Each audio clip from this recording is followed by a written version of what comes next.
এই ধানের জমি আর এই ধানের জমি আজকে থেকে সব আপনি করে। এ বেটা জমির দলিলটা দে। এইলেন জমির দলিল। বাবু টাকার ব্যাগটা দাও। এলেন জমির টাকা, আর স্যাপ দিয়ে এখনই টাকাটা গুনিলেন। টাকা যদি কম পড়ে আমাকে এখনই জানান। আরে স্যার কি যে বলেন, আপনার প্রতি আমার পুরা ভরসা আছে। আর শোনেন স্যার, আর বাড়িতে একটু কাজ আছে, আমরা আসি। আসসালামু আলাইকুম স্যার। হ্যাঁ ওয়ালাইকুম আসসালাম। হ্যাঁ ওয়ালাইকুম আসসালাম।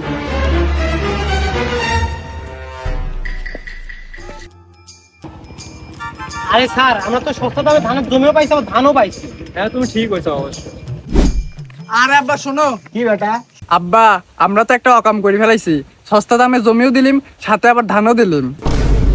হ্যাঁ দাদা, কাকা ঠিকই কইছে। হয় হয় দাদা, কাকা ঠিকই কইছে। আব্বা আমরা যে ধান সহ 5 বিঘি জমি বেচলাম, কমসে কম ওই 5 বিঘি জমি 100 মণ ধান হবে, আবার সাথে 50,000 টাকার খের।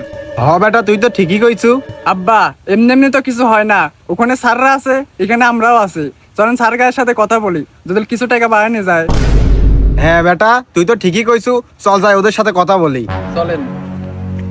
এই পাশে একটা ফ্যাক্টরি দেবো, ওই পাশে একটা গার্মেন্টস। হ্যাঁ স্যার, আপনি ঠিক কইছেন, ভালোই হবে। কি চাচা আবার কি হইলো? স্যার, আপনার কাছে জমি বিক্রি করছে ঠিক আছে, কিন্তু জমির ধান তো বিক্রি করিনি।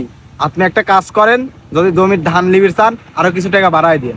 ঠিক আছে চাচা, আপনার কথা যুক্তি আছে, কিন্তু জমিটা কিন্তু এখন আমার জমিতে ধান লাগাইছেন সেই জরিমানা দেন।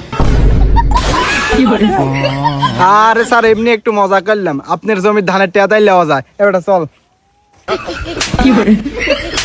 আরে চাচা কই যান, ধানের টাকা লিবেন না? আসেন লিজান। আরে না না স্যার, টাকা লাগবে না।